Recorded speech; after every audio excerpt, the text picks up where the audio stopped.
New York Knicks basketball is back, and they're in the win column, 111-109 over the Charlotte Hornets. We're going to tell you about some growing pains for the starting five.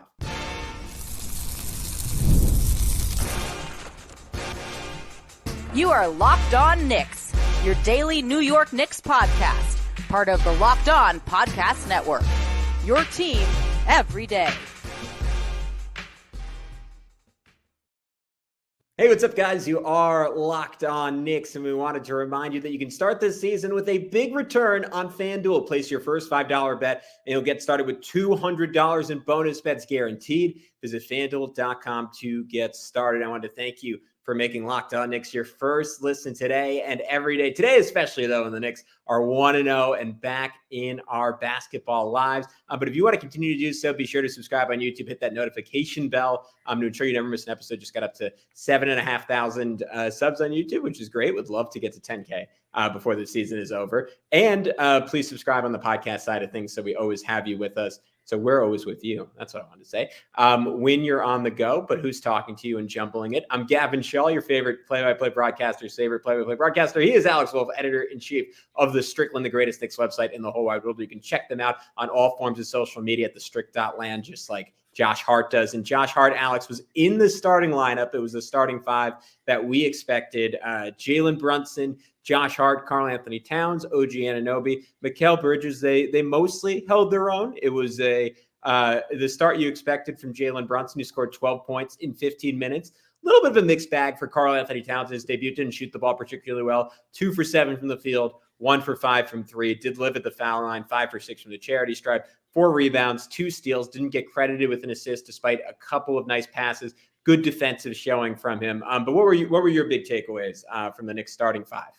Yeah, it's really funny. I mean, we may as well just start with Cat, like the big new addition. Like, it was a little bit like it reminded me of. I think I've told this story on the pod before, but once when I was like in my mid-20s and covering high school basketball, I covered the New Jersey high school basketball scene, and I wasn't often covering the powerhouse teams. I mostly did like Mercer County, but it just so happened that in the private school part of the state tourney, the one year, my one team was facing St. Joseph's Metuchen, where Cat went, and it was Cat's senior year, and it was him, and it was Wade Baldwin, and it was Marcus Towns, and they were all who is not related to Karl Towns, by the way, but either way, so they were all playing together, and I mean that St. Joe's Metuchen team was just a beast of a team, and I remember I went to that game, and I kind of found a spot like up in the top of the bleachers like I usually did. And I was, taking my notes and whatever, and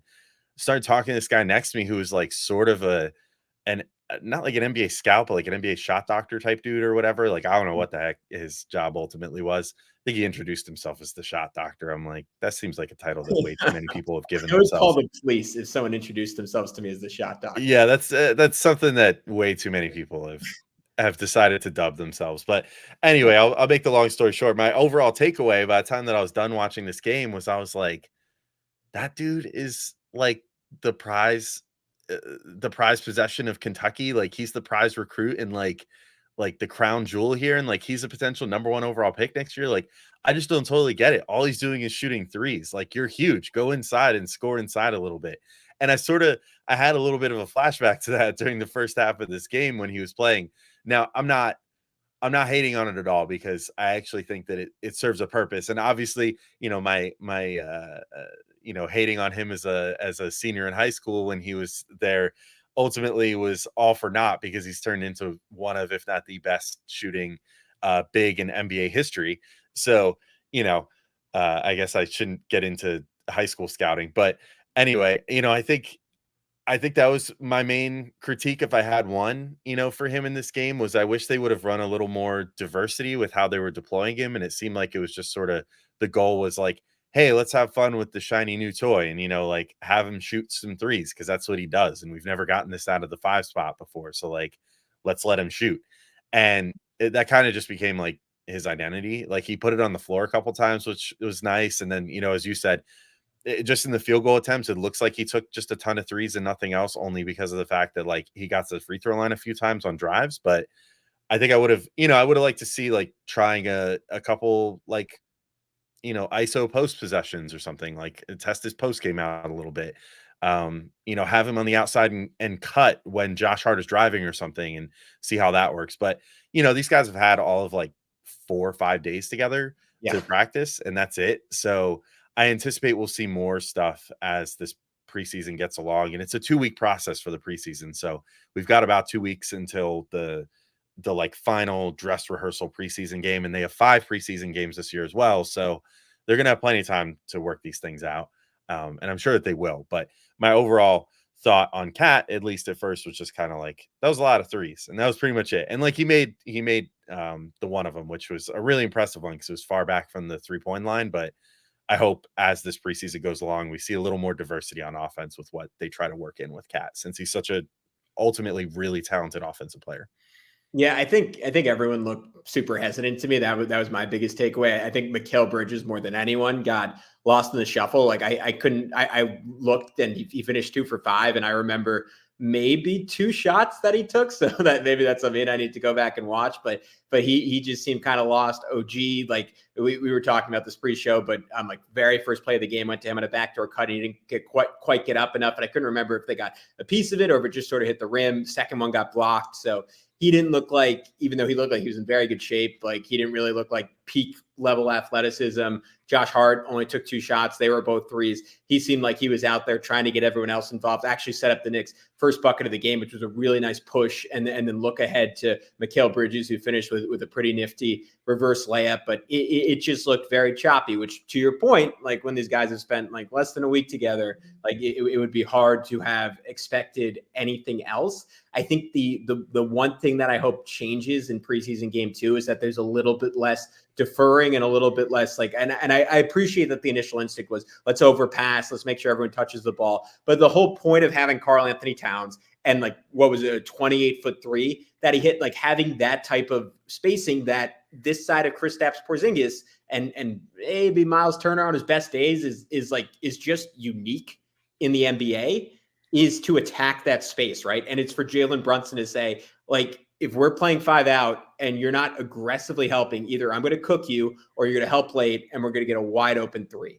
And like Brunson doing that over and over and over again, if necessary. Towns, to your point, like if you're not going to double driving, and he did that one time to great effect, and it worked really well. You want to keep seeing more of the Brunson Cat 2-man game. Which I thought looked good when they went to it. And to your point on Cat posting up, there were a couple of times where Cat got a switch, started posting up, Charlotte doubled right away, and a few different times he was able to hit that like over the top pass, whether it was to OG, whether it was to, I think it was Brunson or maybe Mikal, who missed a layup one time off of Cat doing it. But I really like those looks, and they got good shots out of it. But it's just finding rhythm, it's finding timing, it's finding aggression. I kind of hope one of these preseason games, and I sort of doubt Tom Thibodeau does it, is when he makes his mind up about a starting lineup, he likes to give it a really long runway before making a shift. I'd be really interested to see what it looks like with Deuce and Hart's plays and having even more shooting and having someone who's maybe at this point a little bit more aggressive in terms of seeking out his own offense. But to me, that's more an attitude thing than anything else. I think my bigger concerns were on the defensive end, Alex, which we can maybe get into in just a sec. Yeah, I think that's a good thing to get into, as well as maybe a little bit more on the OG and Bridges pairing, because I thought that the two of them, with Bridges, I agree with you that it took a little more. It seemed like he just wasn't as involved, but OG especially seemed just, I don't know, a little tentative on the offensive end, which I think led to some slightly uncharacteristic takes, which again, it's preseason game 1. I think it was very obvious, especially for the starters, that they were not going full tilt in this game. So it's a little hard to really judge them, but there's still a lot more to talk about, including, in addition to everything we just mentioned, how great the bench played. So a lot of that's where the real competition is right now. And those guys were really giving it their all. So we'll talk about that in just a moment when we get back in. First, we want to tell you about our good friends over at BetterHelp and remind you that this show is sponsored by BetterHelp. Halloween lets us have fun with what scares us, but what about those fears that don't involve zombies and ghosts? Therapy is a great tool for facing your fears and finding ways to overcome them. For me, a big one was fear of rejection, particularly in the professional sense, and just kind of having ability to say, like, all right, like that's something that's there, that exists. I'm going to put it aside. put my best foot forward and consistently strive for professional opportunities that would excite me and make my life good. Because sometimes the scariest thing is not facing our fears in the first place and holding ourselves back. That's certainly a scary thing. If you're thinking of starting therapy, get BetterHelp or try. It's entirely online, designed to be convenient, flexible, and suited to your schedule. Just fill out a brief questionnaire to get matched with a licensed therapist and switch therapists anytime for no additional charge. Overcome your fears with BetterHelp. Visit BetterHelp.com/LockedOnNBA today to get 10% off your first month. That's BetterHelp, HELP.com/LockedOnNBA. Thanks, guys. Welcome back into Locked On Knicks. A 111-109 victory for the New York Knicks over the Charlotte Hornets. A game I'm sure we'll get into more segment 3 that ended in dramatic fashion with a former Knick who they are paying a whole lot of money just to run this preseason through with Charlotte and then go back to Europe. Dwayne Washington Jr. missing 3 straight free throws that could have won it. So shout out to Dwayne. But we want to finish talking about the starters first. So I was a little bit concerned about what I saw defensively. And in terms of rebounding, mostly in that, like I've gone back to this a lot, but early last year, how this team just looked small and like they weirdly struggled with rebounding at times, particularly when Mitchell Robinson wasn't on the court, and like just felt like they could be physically overwhelmed. And I think today it was more about inertia and inactivity, and to your point, sort of finding their sea legs, finding their aggression, finding their want to a little bit, as Charlotte maybe wasn't the most inspirational opponent in preseason game 1. And maybe these guys just don't give a crap because they're that good. But I do want to see a little bit more urgency rebounding. I need to see a little bit more physicality defensively. Like it just didn't really feel like a Tom Thibodeau defense. And maybe, Alex, that was the ramp down from the last time we saw this team. They were fighting for their lives and like giving like blood, sweat, and tears against the Philadelphia 76ers and Indiana Pacers to this. Like it just felt like such a substantial gap. But I do worry a little bit. Again, like maybe those concerns go away the second you get Mitch back and maybe Tibbs decides to start him, Cat, and OG together, McHale, and all of a sudden you have a giant team. But until Mitchell Robinson is healthy, like this lineup just felt like a little bit small to me, a little bit lacking in the physicality department. I wonder if at some point this year they tried the version of the lineup with Precious in it. They gave up 5 offensive rebounds in about 20 minutes to the Hornets in terms of the starters, which again isn't totally terrible, but I don't know. It was more of a feel thing for me. And again, some of that can just be attributed to it being the preseason. Yeah, I think it's maybe we'll be, maybe we'll see a totally different team in the next preseason game. I would anticipate maybe the game that we see them start like trying would be the game against Minnesota, which I think is the 3rd preseason game, if I'm not mistaken. So, I think against Charlotte and against Washington, it's like these are teams that don't project to be good. I think that they kind of are just trying to try out some little things. And I agree with you. It definitely didn't feel like a Tibbs team in this game. And it is a little weird because Tibbs famously is the guy that like had Julius Randle play like, 40 minutes in a preseason game to get a win against the Washington Wizards the one year. You know what I mean? It's like, it does seem like he tends to usually view these games as more of a like, let's get in regular season form right from preseason game 1 kind of thing. But I do think maybe this is just showing a little growth in him as a coach, that he's willing to let guys kind of take a preseason game off. I actually don't have a huge problem with it. Like I said, the only time this would concern me is if we get through like the end of the preseason and we haven't seen at least one game where they play it like a real game. Because this one definitely just felt, I mean, you could even see in like Josh Hart, you talk about like the rebounding didn't seem as good and whatever. I think it's because Josh Hart looked like he was giving it like 70%. If that, he's like waving at Brandon Miller shooting 3. Yeah. Brandon Miller can obviously shoot the basketball. Yeah, he seems just very apathetic about the whole thing. And, of all the people on the team, I think he's got, along with like Jalen Brunson, probably the least to prove right now. Like he's the incumbent, like and OG too, to a degree, but OG kind of has to prove like, hey, I'm healthy again. But like Hart and Brunson, it's like, and Brunson effortlessly dumped in he shot 5 of 11, 2 of 4 from 3, had 12 points in 14 minutes. I mean, 14 and a half minutes. I mean, he was totally fine. Like, I think that he looked good. I think that, but even him, he didn't take his first shot until like, I want to say like 4 minutes in or something like that. Like it was a little bit before he actually even like took his first shot and made a 3. So, it seemed a little uncharacteristic across the board for everybody.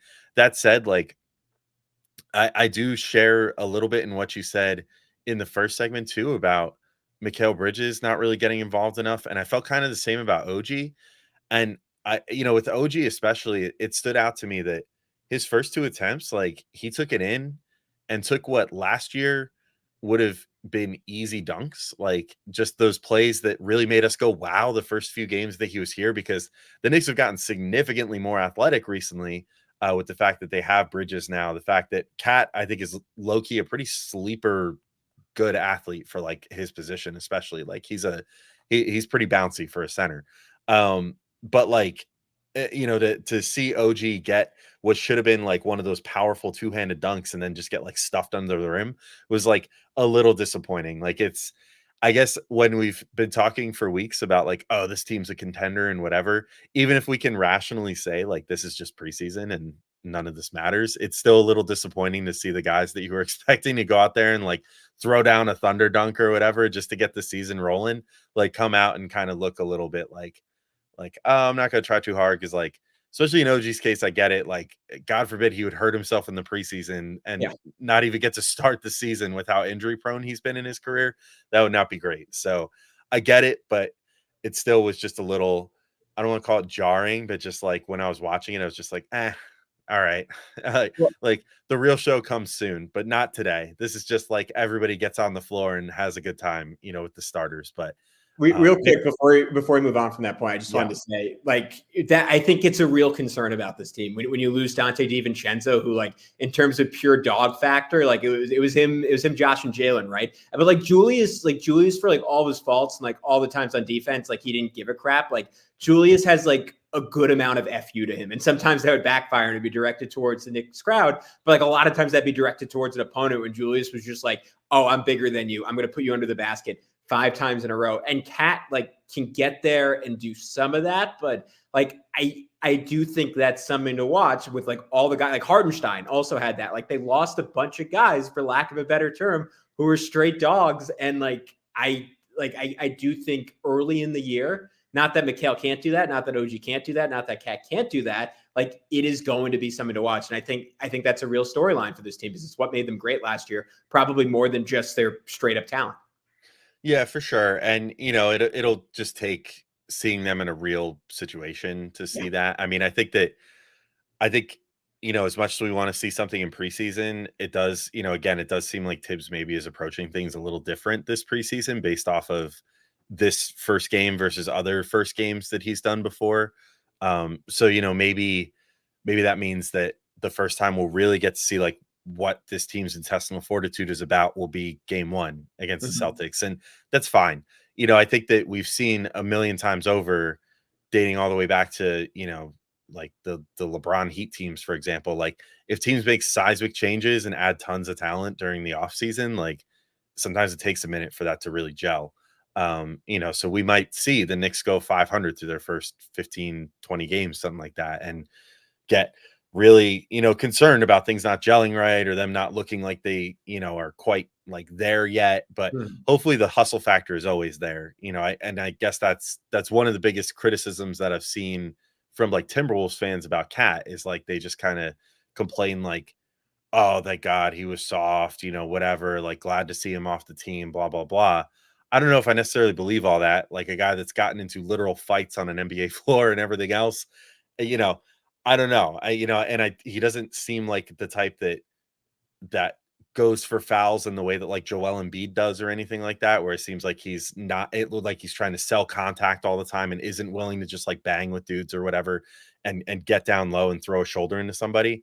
That doesn't really strike me as his type of game, but he's probably the number one guy that I think has to prove something in that department, because I think OG proved that last year, both with how he played and then like the grit to come out in game 7 like that. I think Bridges, has a rep as like a defensive stopper and everything else, and it has that like Villanova team DNA, which has worked really well for the Knicks so far. So I think as far as that like dog factor, it kind of just comes down to like Cat, especially because he's going to have to man the center again. So we'll see how that all ends up working out. But it is a good point. I do want to see at some point, like we're going to have to see these guys just kind of summon that intestinal fortitude in themselves again at some point during the season. And hopefully it's earlier than later.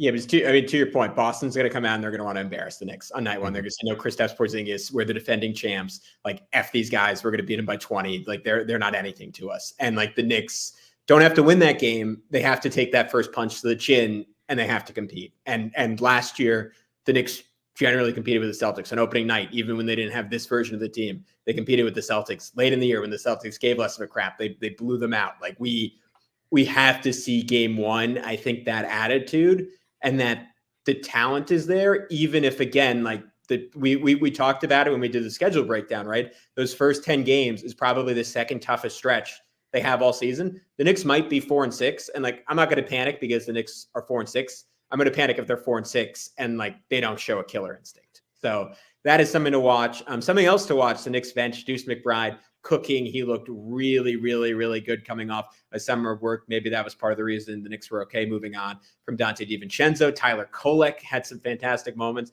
and the Knicks pulled out a tough game. Landry Shamet, great debut. We'll get into it all next on Locked On Knicks. But first, we got to let you know about our good friends over at FanDuel. And hey, NFL fans, you could start the seasons with a big return on FanDuel, America's #1 sportsbook. So when you get a hunch in the middle of the game, you can check out the latest stats, view live play-by-play, and so much more on the same page where you place your bets. And what's great is you'll get started with $200 in bonus bets guaranteed when you place your first $5 bet. Now, that is not limited to just NFL games. I think there's some New York baseball going on right now. Big things happening right now. My Mets today, a little disappointing. Fantastic. Vientos home run almost made it happen. They tied the game in the ninth, and then that darn dirty dog Nick Castellanos just hit the game-winning single. Annoying, but the Mets got a split. So that's cool. So the Mets are plus 1.5 against the Phillies, or just minus 106 money line to win. There's also an over under 7 runs for this game. I don't know. I'm going like Mets money line and over 7 runs in that game on Tuesday. I'm going to try to be in the building. I don't know if that's going to happen or not. It's getting real expensive. Maybe we need another one of our sponsors that I'll talk about another time for that to happen. But if you want to bet on the game, there's nowhere else to go but FanDuel.com. That's FanDuel.com. All right, Gavin, we're back in to keep talking through this preseason win. And enough about the starters and probably overreacting to preseason game one. Let's overreact about something good. Yeah, there we go. What is it? Let's go from overreacting, to guys that probably are putting 60% effort into this game and overreact about guys that are, that were entrusted with the large amounts of minutes. So first off, Deuce McBride, huge game for him, 22 points off the bench, 8 of 18 shooting, 4 of 9 from 3. Predictably, and 3 assists also. Predictably, the first guy to come off the bench. You figured that would probably happen. So it seems if this is going to be the starting lineup, then Deuce is cemented as the 6th man, as he should be. I think he's earned that at this point. Cameron Payne, I thought, had a really good game as well. Ultimately shot 5 of 14, and 1 of 7 from 3. But you figured that'll come around, but had 11 points and 6 assists in 26 minutes. I thought he was fantastic. Landry Shamet, Exhibit 9 deal, I think is only a formality. I think he's going to be on this team. 16 points, 6 of 11 shooting, 4 of 8 from 3. Just a really, really great showing for him. And I think he showed like, hey, you guys are probably going to miss Dante DiVincenzo, but you know what? Like, maybe you won't miss him as much as you think, because I can provide a lot of shooting off the bench. Lots of things to love on this team. Also, Precious Achiuwa, Tyler Kolek. I mean, just a really good bench show. And even Jericho Sims. I thought Jericho Sims was pretty good off the bench too. Just a lot to like off this bench unit. Where do you want to start with that smorgasbord of great players and play to talk about? Yeah, it has to be Deuce McBride. I just love that he took 18 shots in 25 minutes. I don't know if he would have had the confidence to do that in past years, but I think that playoff run established him in this pecking order on this team. Even if it's not a great contract, he has that extension. He knows he's on this team for a couple of years, and he played like it, right? Like he was super, super aggressive. I thought Tom Thibodeau was pretty versatile in how he tried to dial up some offense from Deuce. It was like fun to see him off the ball. He actually used him as a screener in a Spain pick and roll. So for those of you who don't know, Spain pick and roll is essentially a pick and roll where you have a third player come in and screen for the screener. The screener rolls as you normally would. The second screener for the screener pops out for three. That's exactly what Deuce did. As our buddy Benji Ritholtz pointed out on Twitter, it's kind of the benefit of having another point guard on the floor is you can use Deuce off the ball in creative ways. And when you have a shooting weapon like Deuce, that's a lot of fun, especially when the Knicks did not necessarily go crazy, like drawing up stuff for Dante DiVincenzo coming off screens last year. I wonder if that's going to be a little bit more in Tom Thibodeau's bag with multiple shooters like a Mikal Bridges, like a Cat, like a Deuce, getting a little bit more creative in how you get them shots. But he was also like really, really pushing pace, attacking the rim. There's one time where it was like a semi-transition opportunity, just put his head down like 0 to 100 to the basket, ended up drawing 3 defenders. I don't think the Knicks actually got a bucket out of it, but in preseason, you're looking for process more than results, like attacking Taj Gibson's body, who I forgot was on the Charlotte Hornets. Now, God bless Taj Gibson, stripped Micic, enemy of the United States, from that game against Serbia over the summer, went coast to coast for a jam. It was just a fun start for Deuce McBride, and I want to continue to see that aggression again. I want to see him play more minutes with the starters and what that looks like. Landry Shamet did everything you could ask from him. Like that is what an A+ Landry Shamet game, at least offensively, is going to look like during the regular season. Hitting quick threes, hitting threes in transition off the pull-up. When they overplay you, driving and nailing mid-range, like pick and roll with Precious, hit him with a pocket pass for a jam. And it just, like, I think with all these guys who are like, and when I say all these guys, I kind of mean like fringe rotation players in the NBA, it is so contingent on context. Like the same guy who could look so mediocre and on his way out of the league again with the Wizards could look awesome on the Knicks. And I'm not saying he's going to be playing every night. I'm not saying he's going to shoot like this every night on the Knicks, but you get a little bit of rim protection to protect someone like him defensively. You get an offense that has multiple weapons and guys who could draw attention and get him open shots. Like it goes from bad to good really, really quickly. The margins are so thin for role players to have success in the NBA. And I think this is a good example of what a great ecosystem can do for a role player. And for so long, the Knicks were a team where role guys would struggle and then they'd go to another team and look really good. That's flipped, Alex. Like the Knicks are the place where someone like Landry Shamet can shine. And I think tonight was a good indicator that like that could be a long-term trend for him. Yeah, I'm with you. I mean, I'll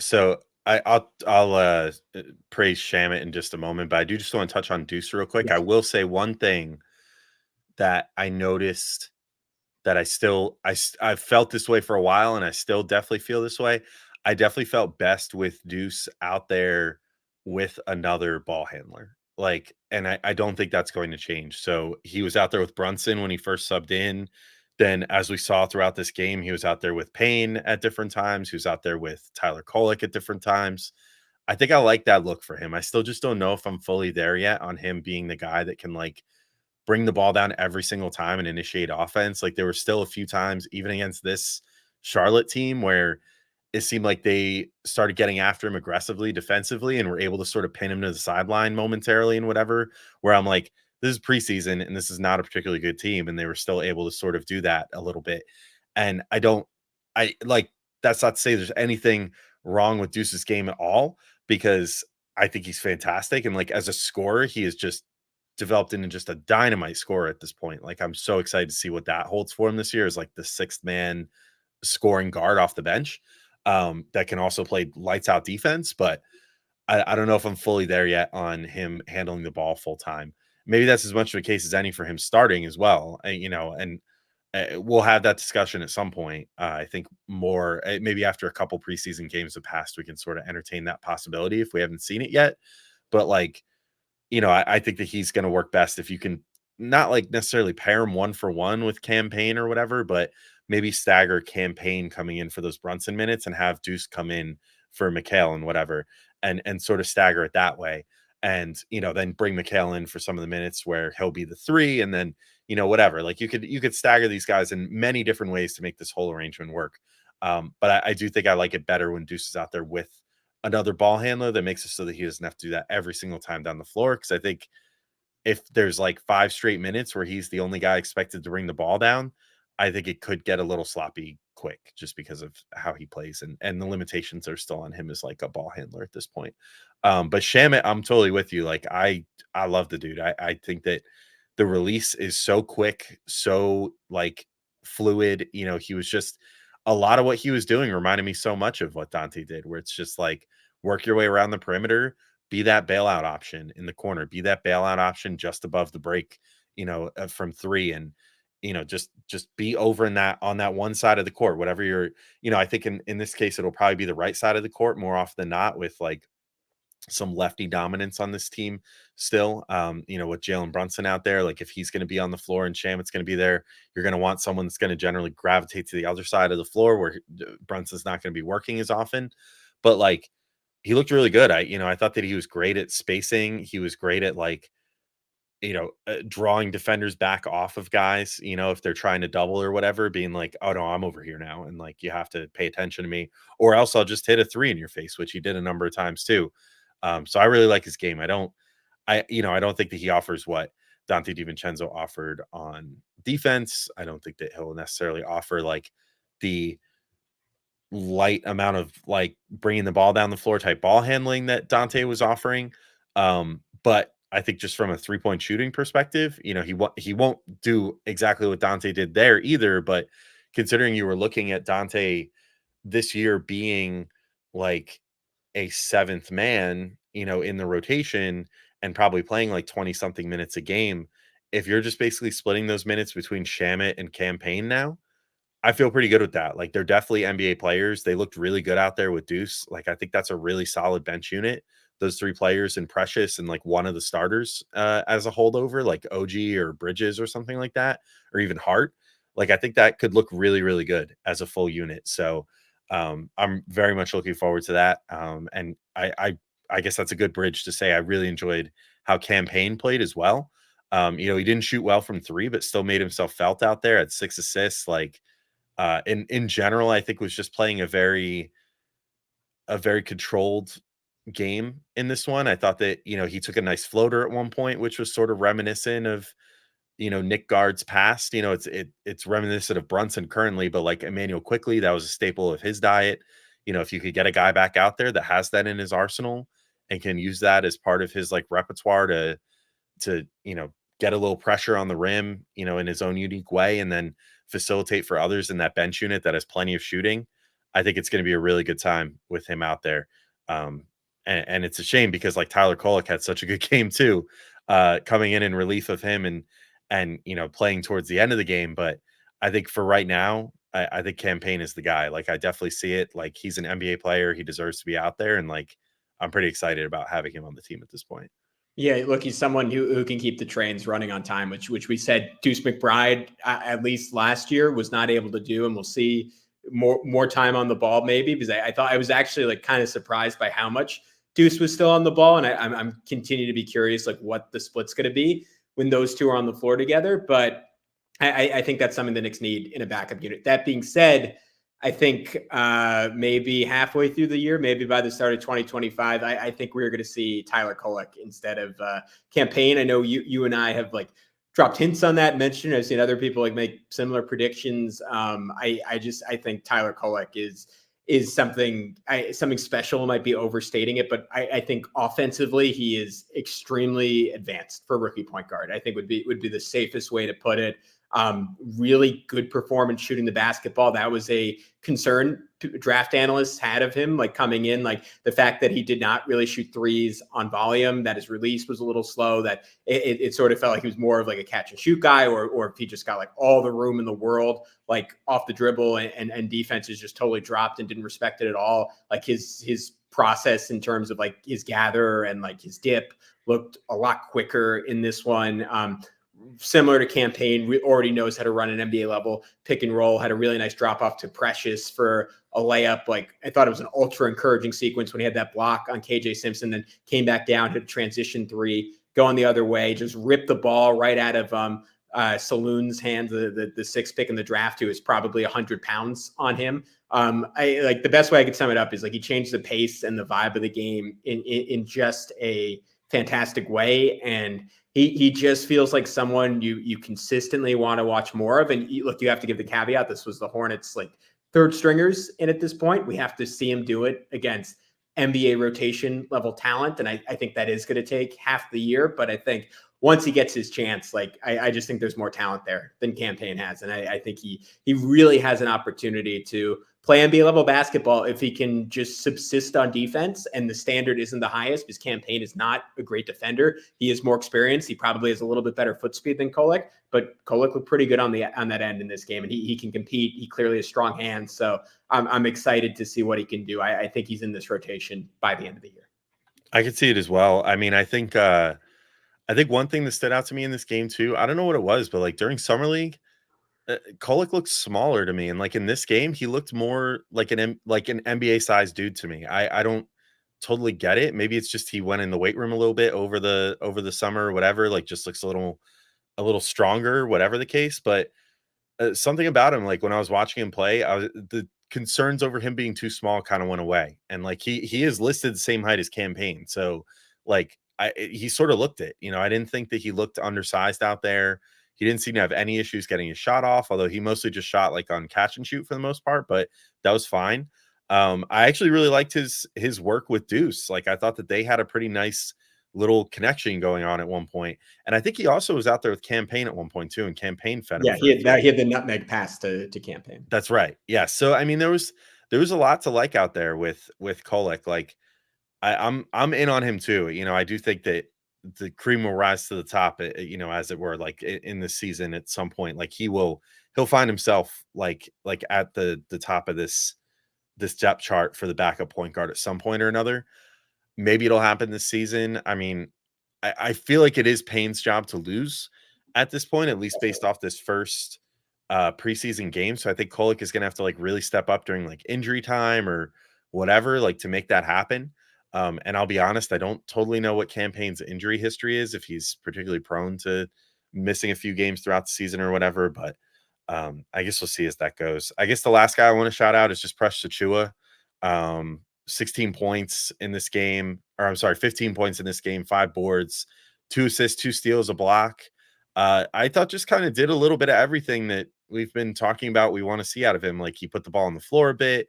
He was running in transition. Like he threw down a really big dunk at one point. Like, just a lot of good stuff from him. I really liked what I saw. He looks like he's in midseason form already, was already gobbling up offensive rebounds. I guess I'll use this as my opportunity to quickly loop in Jericho Sims too, who I thought looked way more like his old self rebounding the ball. I mean, his first like year or two in the league, he was a beast on like offensive rebounds per minute, per 36 minutes, whatever, like per 100 possessions, whatever, metric you want to use. That's just like that measures how much he does for every minute that he's on the floor. But he used to just gobble up offensive rebounds. And like last year, especially, it seemed like he'd kind of gotten away from that a little bit. And he seemed right back to his old tricks there. Like he was a rebounding machine in this game. He had 10 boards in 20 minutes, which is crazy. Like really, really good production there.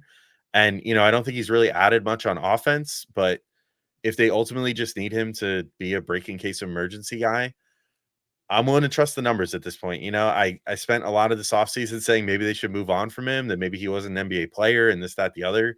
The numbers seem to suggest that he's good. I liked what I saw in this game today. Like, I think I'm just ready to be like, you know what? Let's just let it go. He could be the third string center until further notice. Like, I think I'm okay with that, with Precious and him behind Cat as the options there. I think the Knicks are doing all right going into the season. Yeah, look, I'm not his biggest fan in terms of like, I think there are people out there that are like, yeah, I've seen people, and I don't think most analysts would agree with this, but like he's a good backup center right now in the NBA. Like now, I just don't think that's true. I think he's fine as a third center. Like he's fine. His rebounding is a strength. His defense can vary a lot. Not his biggest fan. I like the bag that he was working on this summer. We didn't get to see it today. Maybe we will down the road. But for what Tom Thibodeau wants out there, he's good. And I'm curious to see in the regular season, like if there are times, like if they're one injury away from having bench units where they play both of them, do you remember that stretch 2 years ago where they played Sims and Hartenstein together all the time? And like the Knicks offensive rating was like 94, but the defensive rating was like 92. I wonder if like, just because that depth has eroded a little bit, and obviously even more so with Mitchell Robinson out, if you get some of those bench lineups and they're one Josh Hart, like turned ankle away from getting those lineups, I'm interested to see how they hold up. But that is it on our thoughts from preseason game 1. Plenty more to come throughout the week. A lot of fun guests from the Knicks podcast verse coming on. I won't totally spoil it, but I think we've mentioned them the last few shows. So if you've been tuning in till the end, you already know who's coming. But that's going to be a lot of fun throughout the week. And then next Knicks season preseason game is on Wednesday. So we'll have that covered for you. But until then, he's Alex. I'm Gavin. We'll talk to you very soon on Locked On Knicks.